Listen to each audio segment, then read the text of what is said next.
안녕하세요. 세상의 모든 얼굴 345성형외과의 송인수 원장입니다.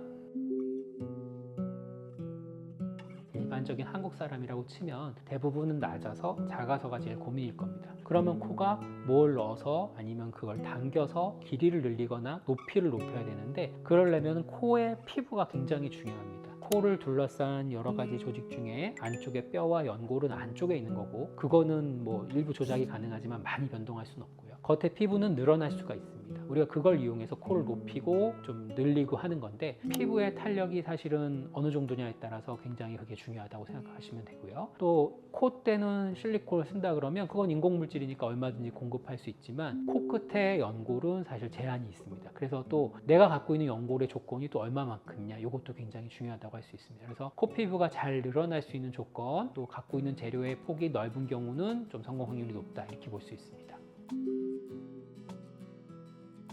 콧대가 높은데 코끝이 낮아 보이는 경우, 반대로 콧대는 낮고 코끝이 높은 경우도 좋습니다. 왜냐하면 두 가지 중에 하나라도 갖고 있으면 그나마 수술하기 좀 편합니다. 두 개 다 낮고 짧고 이러면 정말 수술하기가 좀 어렵겠죠. 그래서 나는 콧대는 높은데 코끝이 좀 아쉬워, 이런 분들, 나는 콧대는 낮은데 코끝은 그래도 괜찮은 것 같아, 이런 분들은 병원에 오시면 원장님들이 언제든지 환영해 주실 겁니다. 그래도 두 가지를 다 개선하는 것보다는 한 가지를 좀 받쳐주는 게 훨씬 더 여유가 있고 성공 확률도 높겠죠. 비율이 남자분들 같은 경우는 우리가 일단 1대 1대 1로 잡고, 여자분들 같은 경우 1대 1대 0.8 이렇게 비율 차이가 있기는 합니다. 근데 비율이 더 좋다고 더 결과가 좋은 건 아닌데, 비율이 좋으신 분들이 그럼 이제 수술을 해놔도 전체적인 조화가 더 좋기 때문에 더 이제 성공했다, 이런 느낌을 받을 수가 있어요. 비율보다는 그냥 그 얼굴이 좀 잘 생길 수 있는 요건이 여러 가지가 있는지, 그런 것들이 좀 더 성공 확률에 이제 영향을 미친다고 볼 수 있습니다.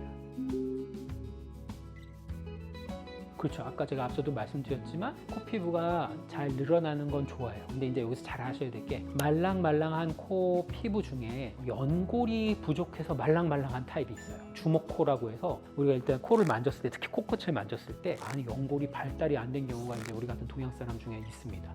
그런 분들은 수술이 좀 어려워요. 왜냐하면 제가 아까 얘기한 그 재료 면에서 갖고 있는 연골의 힘이 약한 경우가 많거든요. 그런 경우는 복코 교정도 좀 더 어렵고, 높이를 올릴 때도 이렇게 너무 과하게 올리면 조금 찝힌다든가 이런 가능성이 있기 때문에, 말랑말랑함 속에 연골의 튼튼함이 있다, 그게 가장 좋다고 볼 수 있습니다.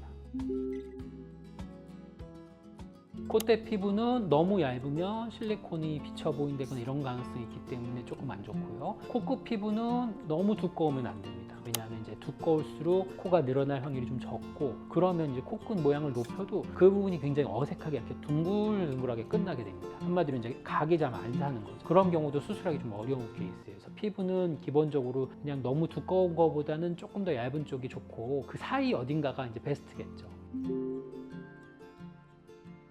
매부리를 갖고 계신 분도 수술하기 괜찮습니다. 왜냐하면 매부리라는 건 기본적으로 코뼈가 과성장한 거거든요. 근데 그렇게 성장을 한 분들은 대부분 코뼈가 조금 높은 경우가 많아요. 또 그렇게 코가 발달한 경우에는 연골도 안에가 조금 더 잘 발달되어 있는 경우가 많습니다. 최근에 저 환자가 어떤 분이 와서 상담을 했는데, 코끝 비주를 만지면 갈라져 있어요. 여자분이거든요. 이거 너무 보기 싫어서 싫어요, 이러신 분이 있었어요. 근데 그거는 되게 좋은 겁니다. 우리가 대부분 이 코끝 비주를 만졌을 때 안 갈라져 있으신 분이 있고 갈라져 있으신 분이 있는데, 모든 사람들은 연골이 두 개가 만나서 비주를 만들기 때문에 갈라져 있어요. 근데 그게 하나로 만져진다는 건 그만큼 피부가 두껍다는 얘기예요. 그런 분은 코끝 성형하기 좋지 않습니다. 오히려 만졌을 때 갈라져 있는 분은 전반적으로 코끝 피부가 얇을 가능성이 높습니다. 이런 코를 갖고 계신 분들은 수술하고 경과가 굉장히 좋을 가능성이 높죠. 대부분 코는 뭐 눈도 마찬가지지만 견적이 미리 나옵니다. 상담을 다른 친구랑 같이 가면 비교가 되기 때문에 느끼실 수가 있는데, 어떤 원장님이랑 상담을 하더라도 내 친구는 되게 간단간단하게 설명을 해줬어요. 나는 되게 복잡하게 설명을 했어요. 그럼 당연히 내 코가 조금 더 어려운 겁니다. 그거를 원장님들은 상담하면서 이미 알아요. 어느 정도 수술에 대해서 이제 많은 이제 쌓아오신 원장님들은 첫 인상 보고 한 번만 만져보면 이 코가 잘 될 건지 안 될 건지 알 수 있습니다. 근데 문제는 이제 그 안 좋은 것도 어떻게든 최대한 환자분이 만족할 수 있게 좀 끌어올리는 거죠. 근데 이제 저희가 항상 설명할 때도 이런 조건을 가지신 분들은 설명을 많이 해드려야 돼요. 조금 불리한 조건이 있다. 그리고 또 환자분도 그걸 좀 받아들이실 수가 있어야 됩니다. 상담이 깔끔하고 심플하게 특별한 다른 설명이 없이 끝난다 그러면 나 수술해도 괜찮은 코구나 이렇게 생각하셔도 됩니다. 오늘은 코성에 있어서 좋은 조건들에 대해서 한번 알아보았습니다. 더 궁금하신 점이 있다면 유튜브 댓글에 남겨주시거나 병원으로 문의를 주시면 성심성의껏 답변 드리도록 하겠습니다. 지금까지 345 성형외과 송인수 원장이었습니다. 감사합니다.